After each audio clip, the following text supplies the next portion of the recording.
Good morning, good afternoon, good evening to all of you. It's a particular pleasure to be part of this Limud conference, and it's really a great honor to be with great scholars and Dr. Alan Kadish and Professor Michael Shmidman, who have just published a wonderful, fascinating book. It's called The Jewish Intellectual Tradition, A History of Learning and Achievement. I hope you can see at least the cover of the book. I found it to be a real page turner. I opened it up and I just couldn't put it down. I learned a lot about our people, about our history. 5 minutes ago, we were just commenting amongst ourselves how it seems that more often than not, Jews on Zoom always have books and bookcases in the background. And that's because our tradition, is very prominent intellectually. The late Lord Rabbi Jonathan Sachs used to make a joke. He said that there were four great people who shaped modern culture: Sigmund Freud, Karl Marx, Albert Einstein, and Charles Darwin. And if you notice that three of the four are Jews, and the only way he could explain the non-Jewish participation of Charles Darwin was that he was a genetic mutation. In other words, Jews are really very, very prominent in modern intellectual culture. And I think this book goes a long way toward explaining why that is. So let me just ask Alan and Michael, how did this book come about? And what do you think is important in the book? So the story about how the book came about has to do with, I was actually asked to give a talk at Davar in Teaneck. And what I chose to talk about was the Torah's view of intelligence. And out of that idea came the development of four principles that characterize a unique tradition, which I referred to with Michael as the Jewish intellectual tradition. And those principles are a respect for precedents while encouraging creative thinking and sometimes disruptive thinking, the primacy of education, the goal of pursuing the truth, and living a purposeful life. And those principles, of course, are not unique to Judaism, but it's the confluence of them and the way they've shaped our development as a people, both practically and intellectually, that I think is unique. So I had actually begun talking with Michael about that idea. And the sort of inspiration for the title and kind of the whole idea came from a book that I read as a college student called The Western Intellectual Tradition by Bernowski and Maslish. And that book is organized a little bit differently, but the idea is to try to trace the development of modern Western thought. And that's what we try to do in some extent in this book, is trace the development of a Jewish intellectual tradition and then talk about what makes it unique. So that's how things came about. And as we sort of began our journey in writing the book, and Michael and I both have full-time jobs, in fact, sort of more than full-time jobs. So it took a few years to put it together. But as we started thinking about putting this together in a book, Michael came up with a wonderful idea of how to present sort of the train of Jewish intellectual thought. And I'll let him take over and talk about the libraries of the Jewish intellectual tradition and how we think that those libraries, kind of exemplified accidentally by the books in the background, helped shape the tradition and the book. Okay, that's an excellent segue. Thank you, Alan, into the content of the book. First, the structure. As Alan mentioned, the idea was to recreate the libraries of key figures in different periods of Jewish history. What would be in their library on the bookshelves, and what would those, the interplay, the interaction of those libraries, what possibilities do they present for further creativity, or in certain cases, even for a potential conflict between, say, Judaism and cultural ideas around it? And so we have recreated, often imagined libraries of Samuel Hanagid in the 11th century in Granada, Spain, or Nachmanides, the Ramban in the 13th century in Spain, or Leone Modena, a very eclectic and charismatic figure in Italy in the 16th and 17th centuries, or Rabbi Shamson Raphael Hirsch in the 19th century, Professor Harry Wolfson of Harvard in the 20th century. In all of these cases, we have a starting point, a focus in which to carry out our survey of the history and evolution of the Jewish intellectual tradition. And I think in doing so, what we found, first and foremost, are the salient, we can extract the salient traits of that tradition, as Alan enumerated earlier, and that was his vision that I'm helping to flesh out.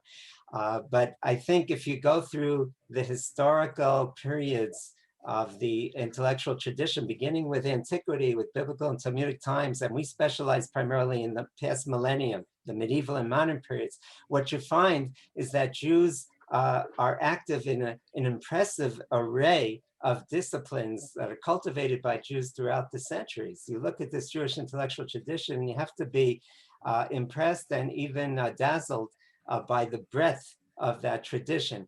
And within that intellectual tradition, you can indeed extract these factors. But first, the first part of the book is intended to trace the tradition through the literary conceit, perhaps, of those libraries, those recreated libraries, and taking you through different historical periods, different geographical regions, and different genres of Jewish literature. And I could specify further, I could elaborate further on those genres, but Eugene, would you like to? Yeah, well, I'm glad you brought that point up, Michael, because I was dazzled by the breadth of the tradition that you talk about in the book. You know, sometimes we have the mistaken understanding that Jewish tradition is restricted to religion and religious things, right? But one of the aspects of the book that came out very, very clearly is how broad, you know, and how many different disciplines and areas of culture the Jewish tradition was invested in, be it literature or poetry or science or religious things or law. It was really, really remarkable. And also what I found to be remarkable was the way you were able to trace the influence of these different traditions or aspects of our tradition to modern Jews, like Louis Brandeis, for instance, right?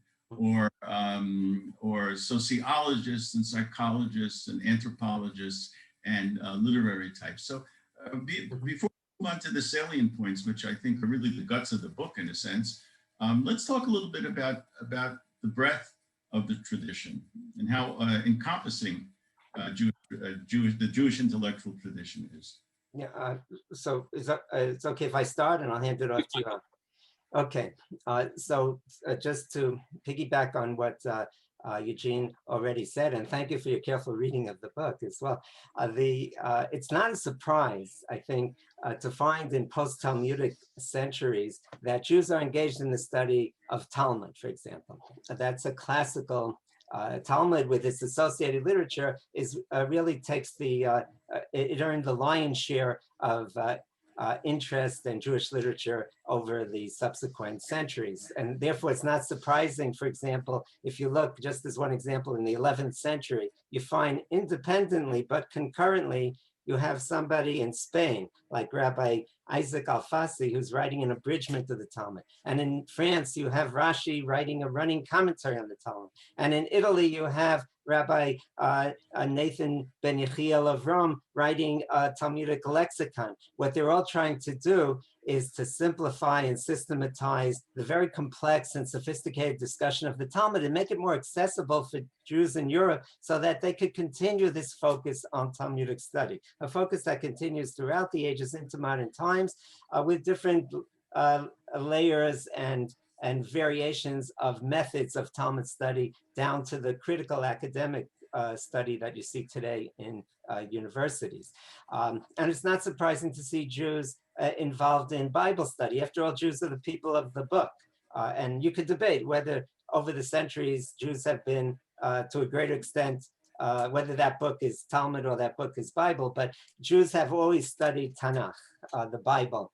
And therefore, biblical commentary is not surprising to see them either, ranging from the medieval commentaries of people like Rashi or Ibn Ezra or Ramban, and then to the later commentaries in Italy of Sforno, and in Germany, Mendelssohn and Hirsch, and down to the modern day, 20th and 21st century, all the work of Professor Nechama Leibovitz and the Gush Herzog School of Rabbis, Ben Nuna Meidan and Samet and Grossman and others, and the literary interpretations of Aviva Zornberg, or the insightful Parshanut of Rabbi Jonathan Sachs, for example. So Bible is a given, but what I think strikes the serious student of the Jewish intellectual tradition is to what extent Jews are engaged in so many other disciplines, whether it's philosophy, beginning with the medieval interest in the relationship between faith and reason, and attempts by people like the Rambam, Maimonides,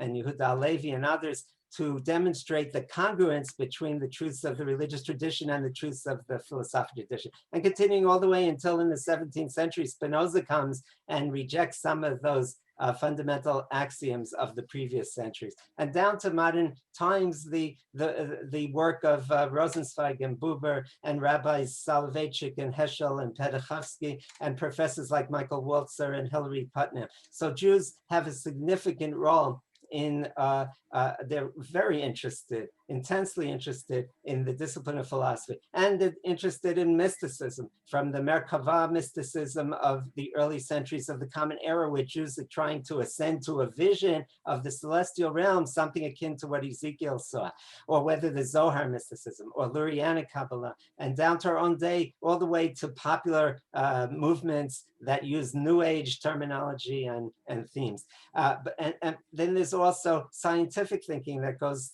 back to Talmudic times, where the Talmud discusses scientific theories of the origins of day and night, and medieval works on astronomy and mathematics and medicine, and encyclopedias, Hebrew encyclopedias of science. One of the most famous would be Tuvia Katz in the 17th century, Maaset Tuvia in Italy.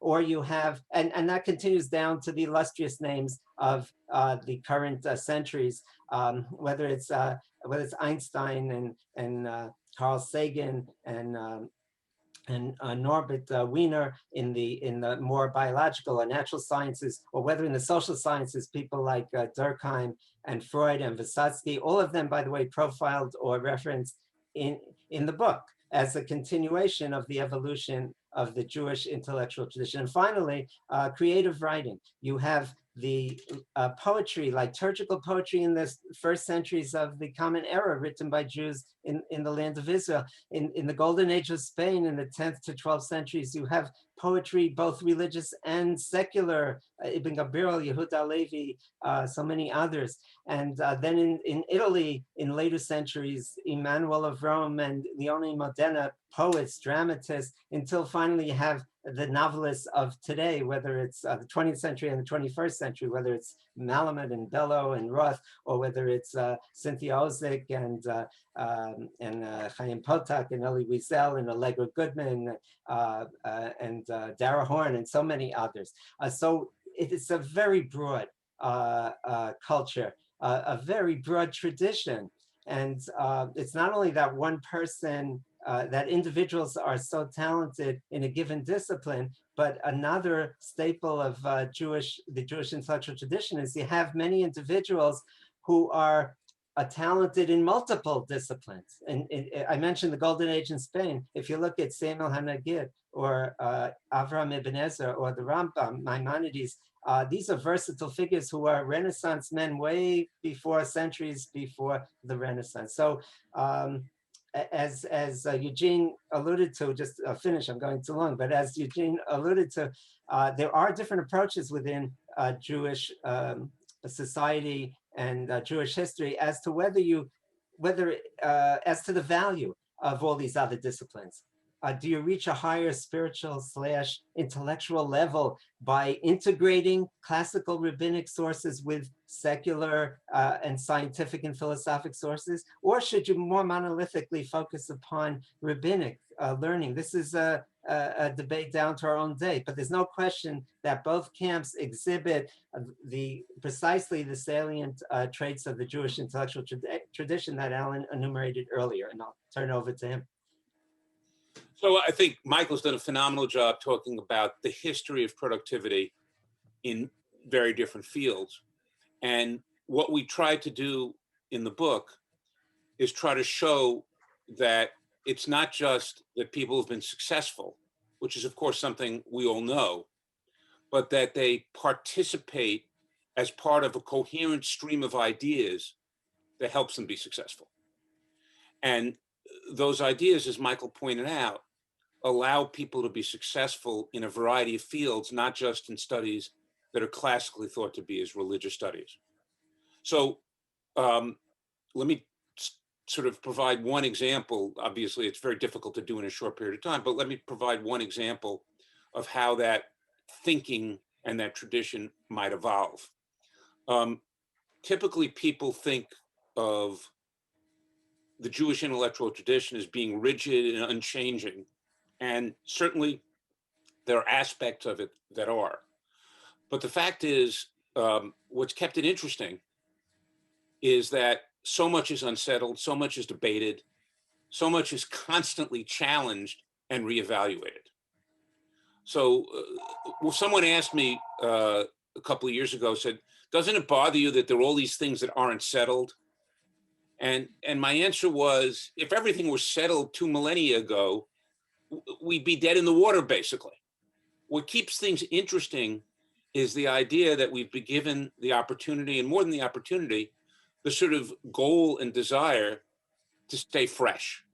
And that's the creativity part that characterizes even in very isolated societies, Bible and Talmudic study. And the creativity part that we argue spreads its wings, so to speak, into all fields. So let me give you just sort of one example of that. In many cases, and I'm not going to go into details, but in many cases, the Talmud sort of begins with precepts that are described in the Mishnah, written about 250 in the Common Era. And then the Gemara, written a couple of hundred years later, a few hundred years later, takes those precepts and turns them on their head. And suddenly you have a case where something that's said means something totally different. And what we argue is that idea of encouraging constant questioning and reevaluation is the nidus of disruptive thinking. It's saying things aren't exactly the way they seem. You have to take a step back, challenge conventional wisdom, and bring things to a new level. And if you look at some of the figures that Michael talked about, Einstein, Freud, Marx, sociologists, people involved in the development of the modern age of technology. And indeed, if you look at the origins of social media, the majority of those figures were Jewish. And it was based on the idea that they were taught, even if not observant, and even if their religious education was sort of intermittent, they received this tradition of taking what's straightforward, stepping back and questioning it and encouraging creativity. And we argue that that's what's really responsible for the remarkable record of achievement that Michael talked about. And that one principle really, we think, makes a difference in how people have been successful. Yes, well, one of the really fascinating and inspiring dimensions of the argument that you make in the book is that disruptive thinking is a virtue. Right? It's not when unsettling the tradition and unsettling common assumptions, be they social or intellectual, is a virtue, and that's what's helped catapult Jews into the forefront of paradigm shifts and whole new fields of study and a whole new way to look at the world. I forgot to mention at the outset that we hope we'll have some time for questions and answers and conversation from the audience. So if you have a question or a comment, please write it out in the chat box, and hopefully we'll be able to address the question and invite you into the conversation later. But there's two things I wanted to ask both Michael and Alan before our little interview ends. And the first is, I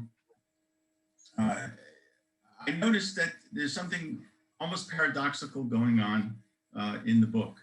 And that is that here you have a book that is written by two prominent Orthodox communal leaders and scholars. And Orthodoxy is very frequently viewed as kind of inner-directed, parochial, insulated, right? But it seems to me that the main point of the book, right, was to show how these essential aspects of the Jewish intellectual tradition can be exported to other cultures, to other peoples, to promote human progress on a universal scale, right? So it's not about keeping the tradition within the Jewish community per se, but it's about making a contribution to humanity per se. And I thought that was very, very refreshing and kind of opens up worlds. That's one aspect. And the other aspect was, well, let's talk about that first. And Alan and Michael, talk a little bit about how you see the way the tradition, should be used or exported, or how it can benefit humanity at large today. So, look, for centuries and perhaps even millennia, there's been this tension in terms of what I'll call the Jewish mandate, what we've been asked to do.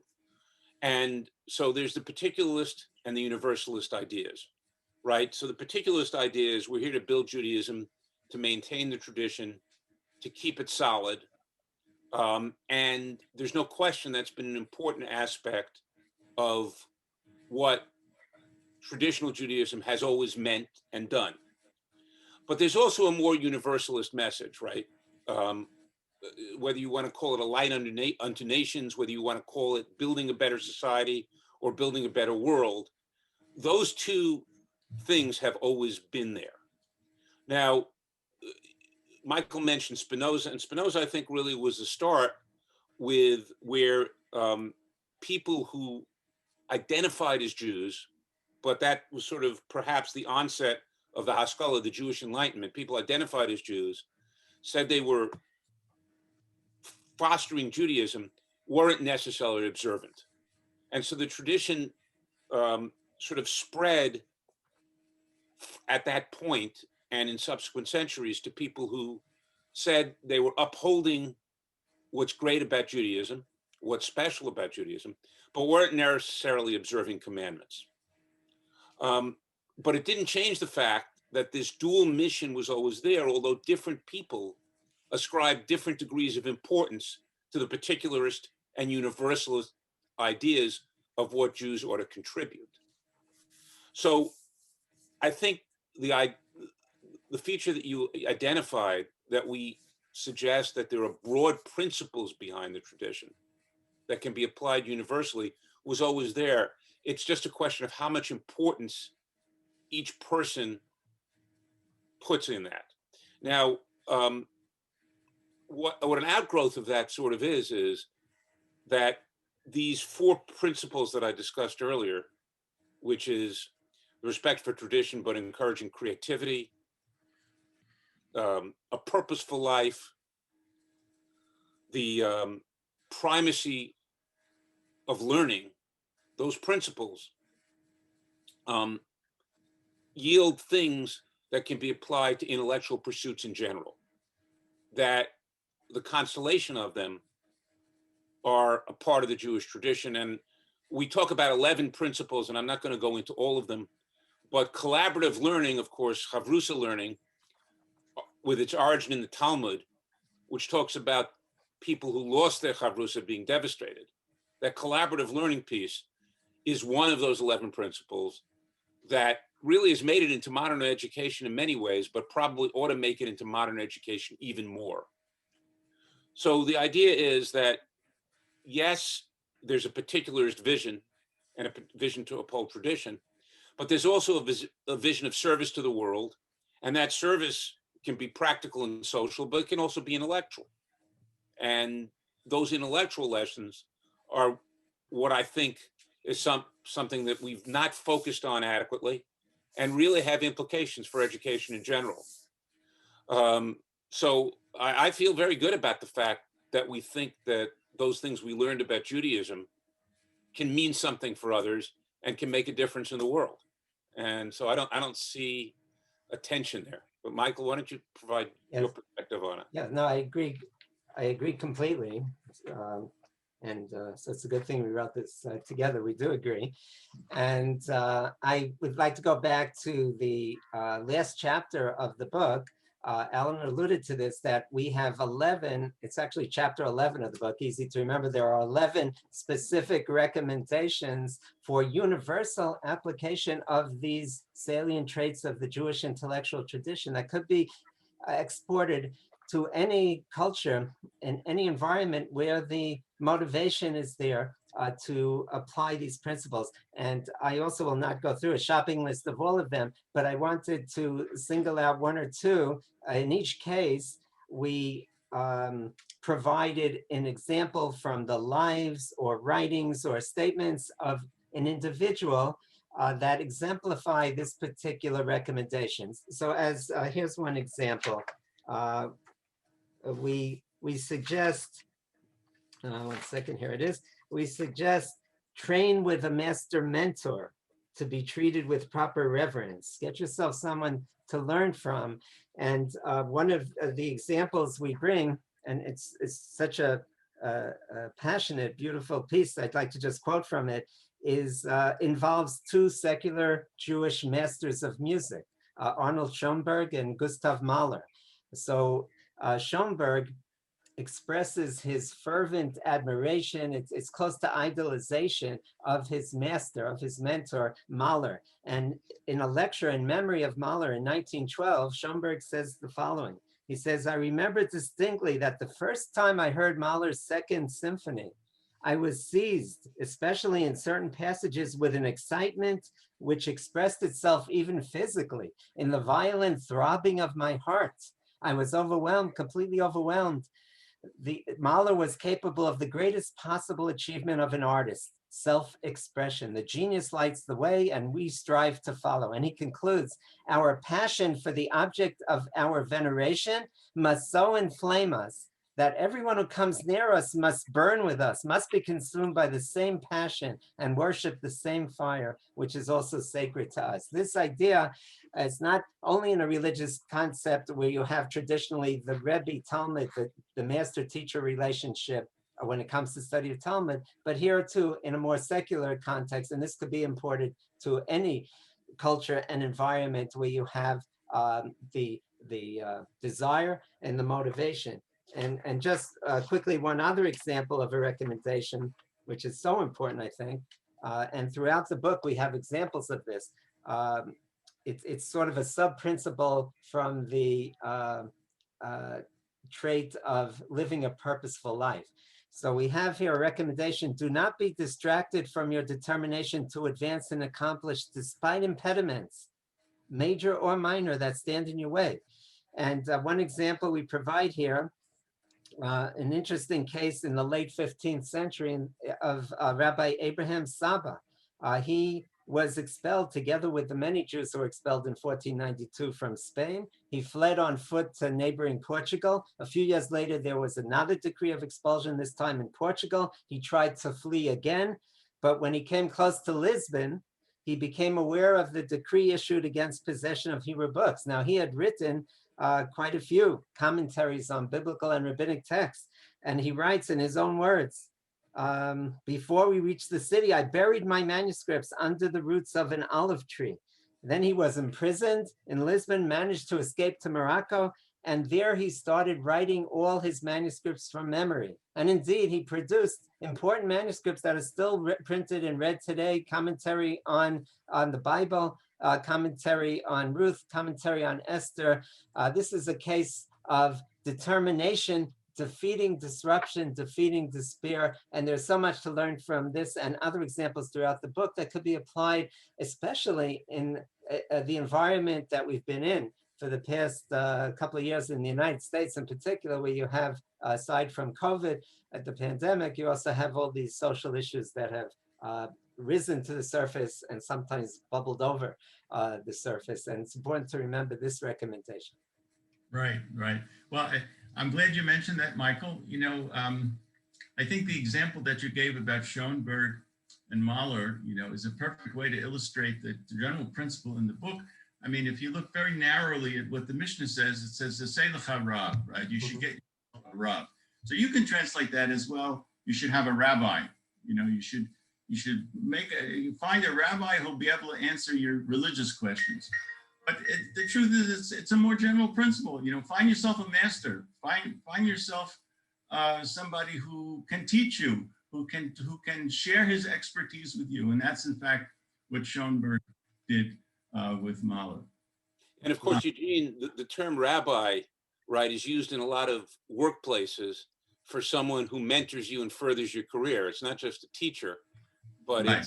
it's someone who molds your life, right? Who helps you professionally and molds your life.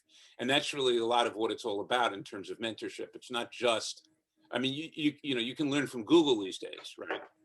But Yes, the idea Google. to have someone who cares about you and fosters you, whom you develop a personal relationship with, and then that really helps keep the tradition alive. And that's really what we're doing. So I'd like to spend just a minute or two and ask each of you, how do you see the Jewish intellectual tradition and the salient features that you identified in the book being important in today's culture? Today, meaning 2021, the culture of fake news and conspiracy theories and cancel culture. You know, how do those principles somehow relate, you know, to that? Or can they be a correction for the excesses, you know, of those aspects of contemporary non-intellectual culture? So I think I would say two things. One is, one of the principles we haven't talked a lot about is the pursuit of the truth.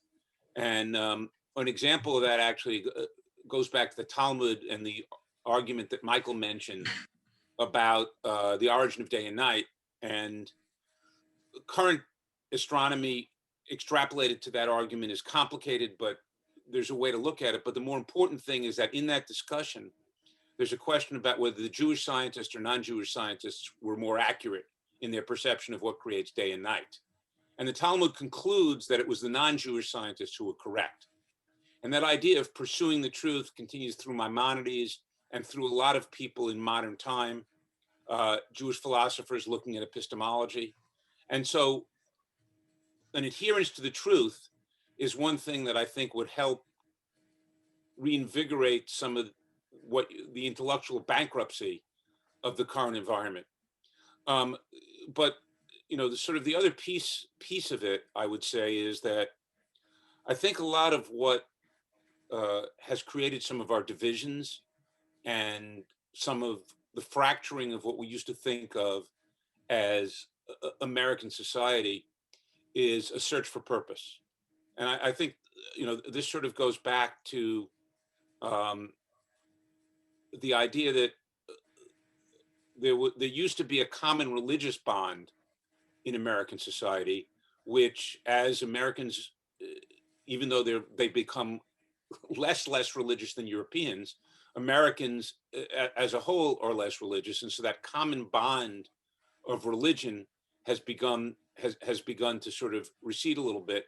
And in some cases hasn't been replaced by the idea that we have another purpose in life. And so living a purposeful life for those who aren't observant to a religion can still mean service and a goal and a purpose. And I think the combination of a pursuit of truth and a purpose of improving society, those two things together could well lead to getting us to a place that's better than we are now. Let's put it that way. Yeah, I would agree. I would agree. I think that every one of the principles, the four salient principles that were identified in Alan's vision, are even more relevant today as we move ahead. Respect for previous authorities in the sense of taking seriously what the knowledge that has been transmitted to us, rather than ignoring it or simply rejecting it without critical evaluation. This is even more important today when people are engaging in new theories that are not grounded in fact. Certainly, the importance of logic and intellectual honesty in the pursuit of truth, living a purposeful life, the primacy of education is always important, as important as ever for both young and old at this time. So I think this is every one of these principles is extremely relevant to our situation here in the United States and globally. Okay, so we have a little something a little short of 10 minutes to kind of open up the conversation, and there were a couple of important comments that were made. Pam made a comment about disruptive thinking. Pam, you want to unmute yourself and talk about how you see disruptive thinking and creating organizational change? Are you with us, Pam? I've just invited Pam to unmute herself. It's going to take 1 second.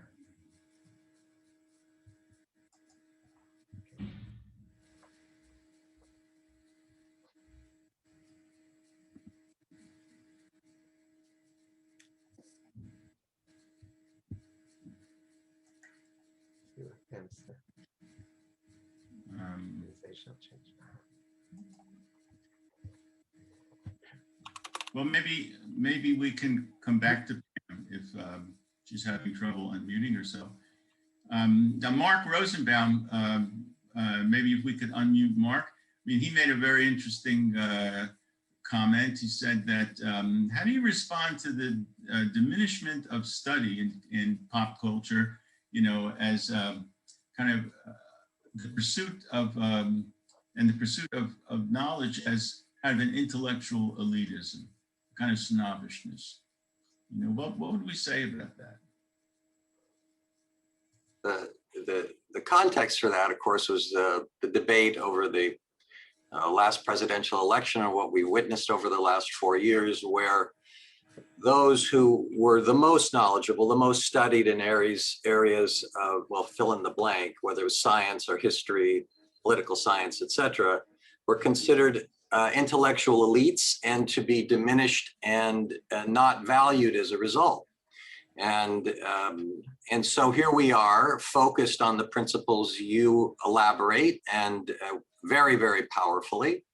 And yet it's met occasionally by folks outside of our inner sphere with deep suspicion and almost, and historically, of course, worse than suspicion, with great anger against Jews. So not that I expect you to have an answer to this question, but I'm curious what your thinking is in terms of the environment in which we're operating today. So look, I think there's no question that the environment in which we're operating today, and you gave one example of it about the past administration, but I think there are many other examples, of an anti-intellectual environment, which is obviously, as you described, toxic. And I think that's obviously something that's far outside the Jewish intellectual tradition and far outside anything that any of us should support. But I want to take your thought completely outside of the political realm, because I don't want to be seen as taking a political stand by any means. And as far as the toxicity of the anti-intellectual atmosphere in a lot of places, I agree with you 100%. But what I do want to suggest is that it's important to keep in mind the balance between intellectual knowledge and rigidity and creativity. So I think true expertise is something that ought to be revered, but I think that sometimes taking a fresh look at things can help. And so while we want to, we certainly don't, we want to promote intellectual activity.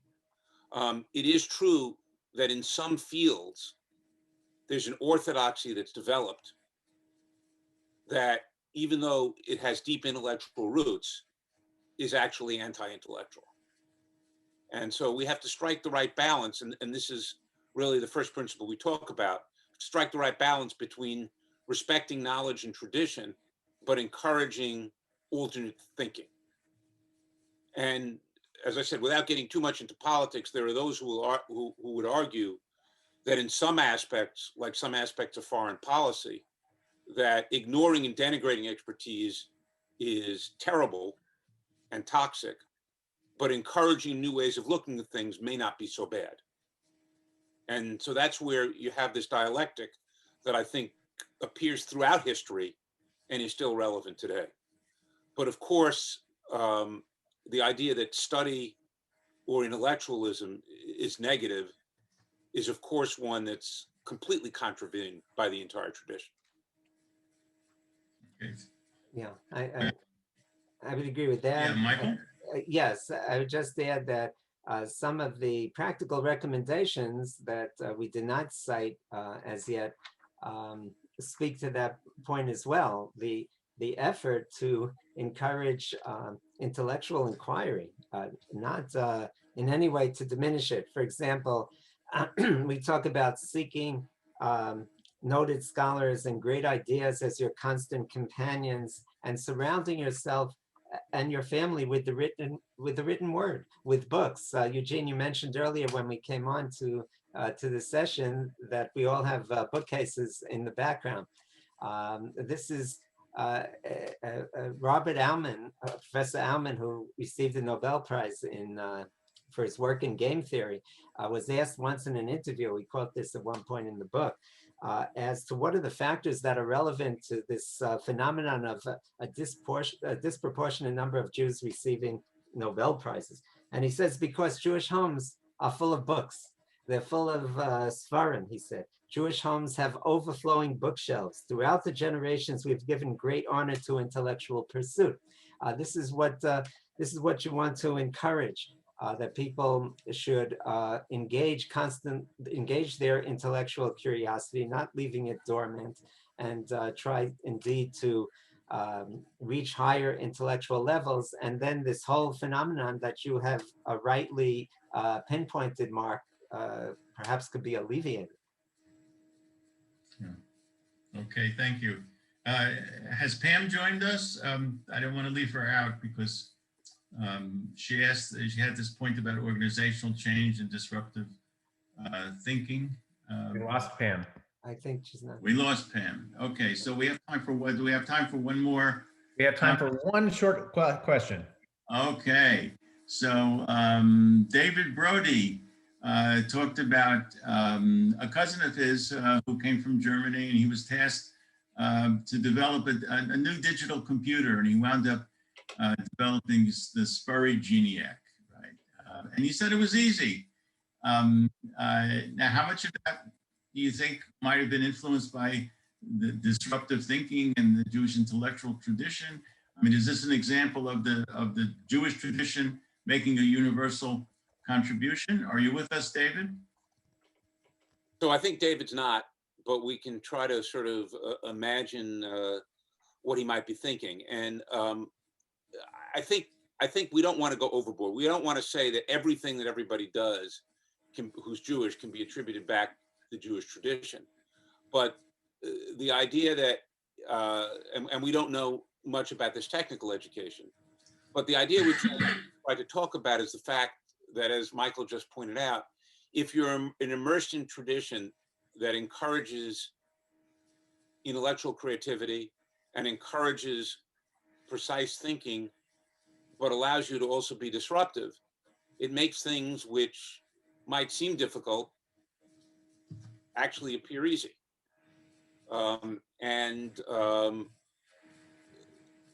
That idea that growing up in a way where encouraging thinking and encouraging creative thinking and encouraging productivity makes a difference in what happens subsequently, I think is kind of self-evident. If you grow up in that kind of culture and that kind of environment, which many of us have been fortunate enough to do, then some of it becomes easy from there. I just add in 1 minute or less, I guess, that in some of the cases that we profiled in the book of more secular Jews who achieved great advances in their fields, in most of those cases, they acknowledged at some point their conscious place within the Jewish intellectual tradition that they did. An example of that you can look in the book would be Norbert Wiener, the father of cybernetics, who didn't even know he was Jewish until he was about 15 or 16 years old because his parents hid it from him.